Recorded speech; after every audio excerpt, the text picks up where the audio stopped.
for paycheck to paycheck. That's what that means. So for those of you who aren't familiar with the rollover term, it just means that I have money left from one paycheck that I can carry to the next. So a lot of us, if you're like me, are used to living paycheck to paycheck. That kind of helps me to prevent that. Write out what bills are due so that I can just check these off on payday to make sure everything is paid.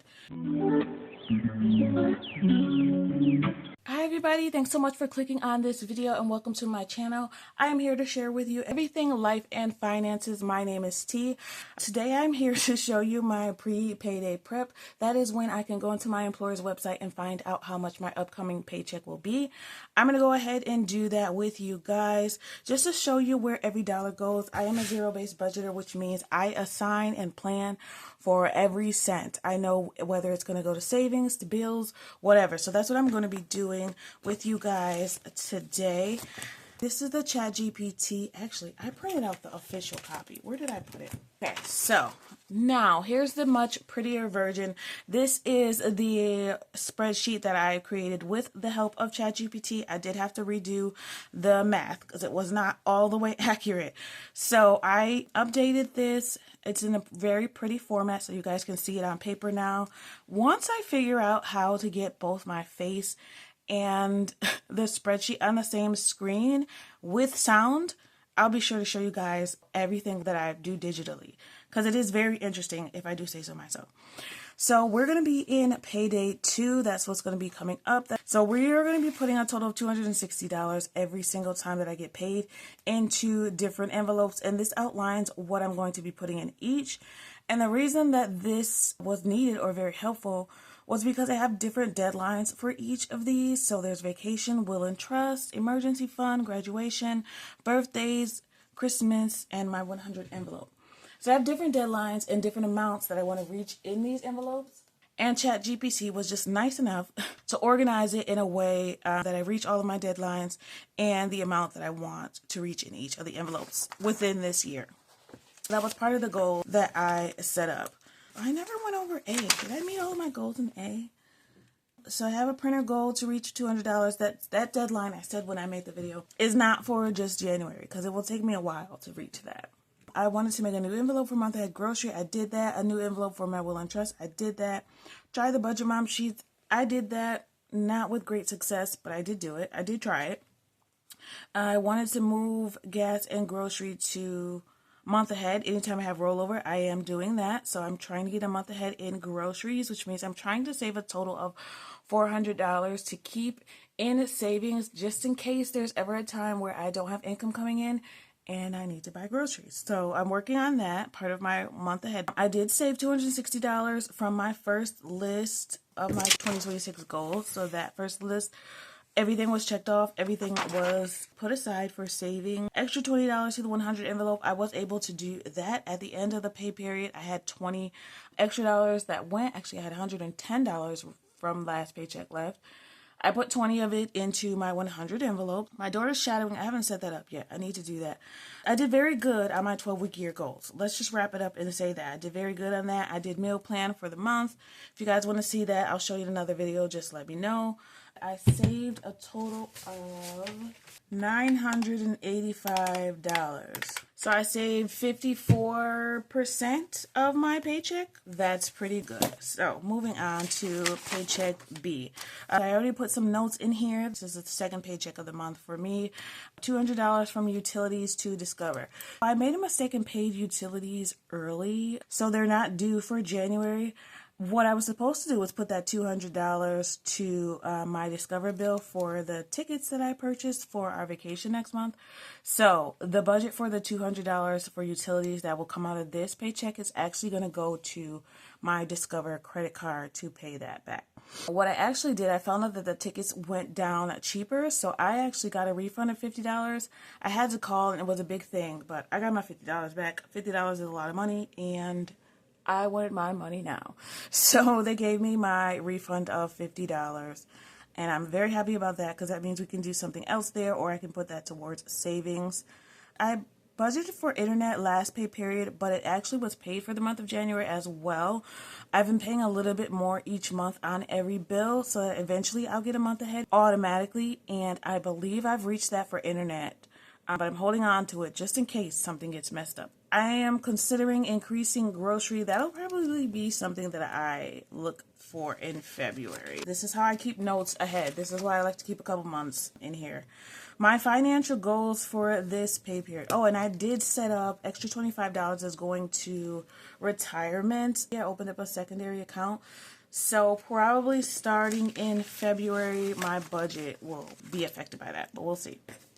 All right, so my financial goal, one will be again to 100 envelope. My second goal is to simplify my budget. So I want to decrease how many cash envelopes and save all rollover, except for my daughter's envelope.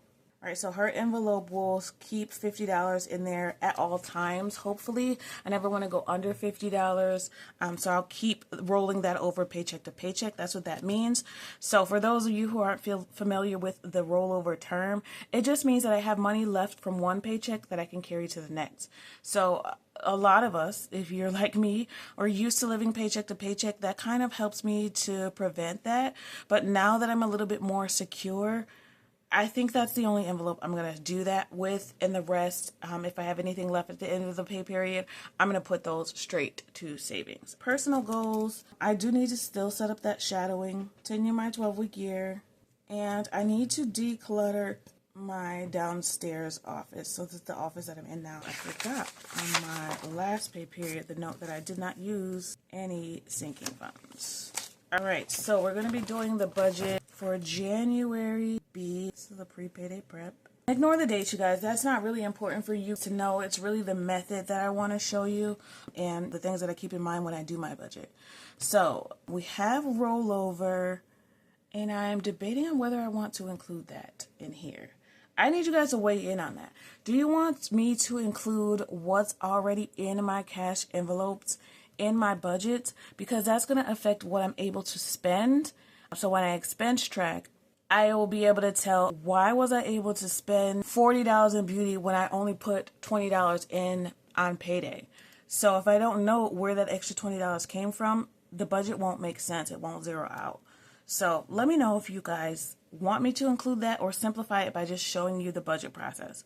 So for now, I'm just going to go ahead and show you the budget process. I'm not going to include the rollover, but I am going to put a note here about what is in there. So in cash, we have $66 in rollover, and in Ally, I have $527 in rollover. So that's for bills. All right.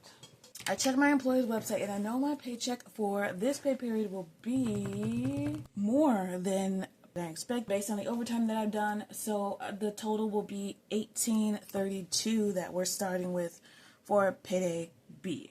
First thing that always comes out this year are $260 for our Chat GPT goals. I'm just going to call it chat savings. It's going to leave me with $1,572. All right, so that's going to go to, give you the full breakdown.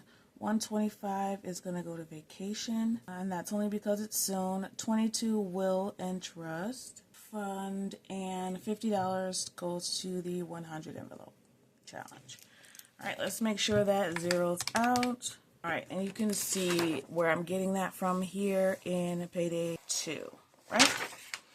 Okay, so putting that to the side, we have $1,572 left. Next thing that always comes out for me is my fixed expenses. And I already know based on my cheat sheet, which is how I know when bills are due in my monthly budget. My monthly budget said that my bills for this pay period would be $658. I'm just going to go ahead and round that up to $660 because that $2 is going to annoy me otherwise. So for fixed expenses, $660. That's just bills. And then I am going to write out what bills are due so that I can just check these off on payday to make sure everything is paid. So that's going to include, write out what bills are due so that I can just check these off on payday to make sure everything is paid. So that's going to include $305 for partial mortgage, $8 for Amazon, 200, actually that's gonna go, that $200 is gonna go to Discover, so let's change this to 460. All right, so 305 for partial mortgage, 8 for Amazon. So instead of utilities, $200 is gonna go to my Discover card. So I'll add that to debt. 9 for Netflix, 80 for phone. We're gonna put 47 in student loan and 8 for YouTube subscription. So let me make sure that's right because I just changed that.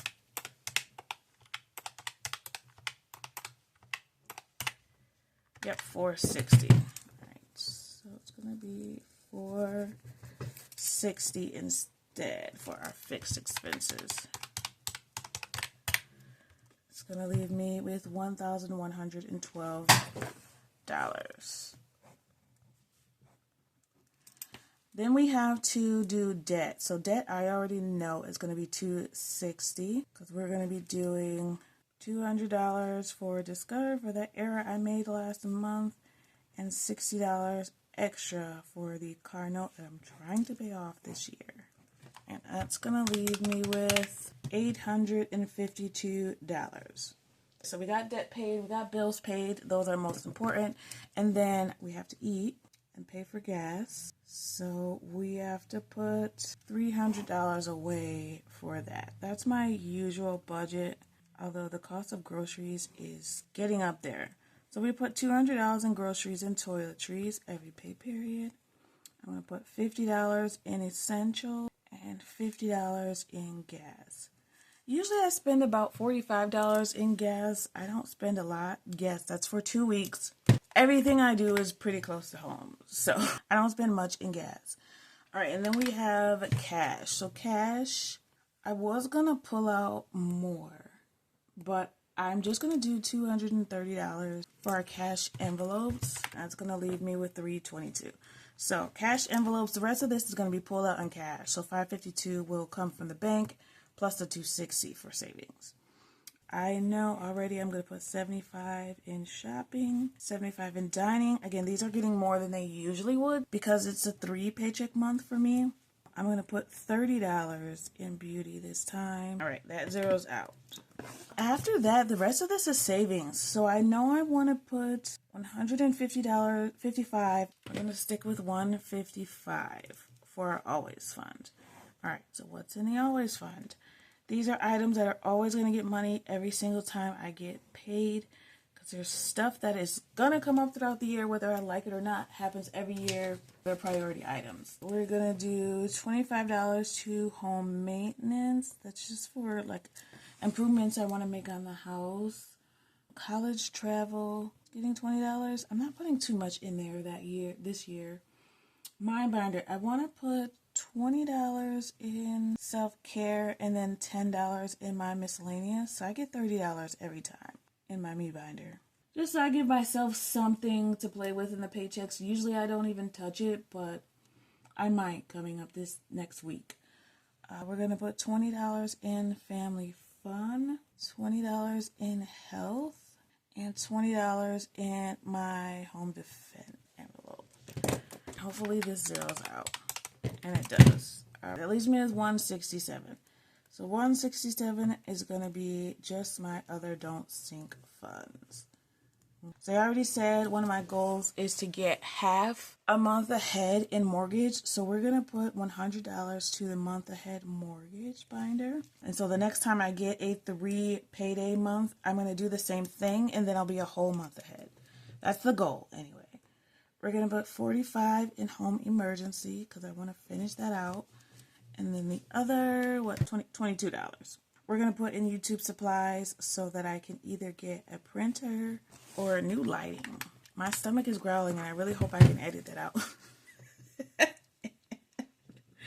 All right, that brings us down to 100. Oh, that brings us down to 0. So we're off to a zero-based budget. And I also did off camera already, because I'm easily confused, the budget mom portion of the, what am I talking about? I did the budget mom worksheet just to see, what my budget was. And then hopefully, as I keep trying this, I'll be able to put in the actuals. But I do have a separate expense tracker that I do digitally That will show me what my budget was versus what I actually spent to see if I'm overspending in any area. Last pay period, I didn't go over in anything, so that was good. And then I have here my cash breakdown. This is what I really like about her worksheets, is that this is right in here. I don't have to have a separate sheet for it. So this is what I'm going to be taking out in cash, $812 to go to these separate envelopes that I'm saving in my cash binders. And that's before I do any spending. So on payday, the first thing that I do is transfer money to my bill account to pay all these. And then I take out the cash to save. So pay yourself first. That's my motto. All right, that's pretty much it for me. The budget's ready to go. I can't wait for payday so I can do my cash wallet and get that ready for the next 2 weeks and save in my cash binders and kind of see where they are right now. It's only the second pay period of the year, so we probably don't have a lot, but I'm excited about it. And then I'll do my expense tracking. At the end of the pay period, I'll show you what I have left like I did last time, and we'll see if I can save even more, right? The focus here is to save as much as possible. And I think I want to just focus on saving for graduation and prom and stuff like that. And then Christmas, we'll take a trip. So the Christmas budget will be used for that. So I can probably put vacation to the side. I don't know. What do you guys think? Or maybe I should just put a little bit in there for a trip next year. I like to save in advance. The cruise took me a few years to save for.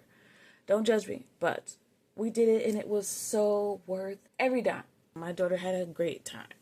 So that's it for me today. I appreciate it. I want you to always remember it is about progression and not about perfection. Question of the day is, how are you doing on your 12-week year? I am on week 3. I haven't scored week 2 yet, but week 1 I got an 84.44%. The goal is 85, so I'm pretty happy with that for first week.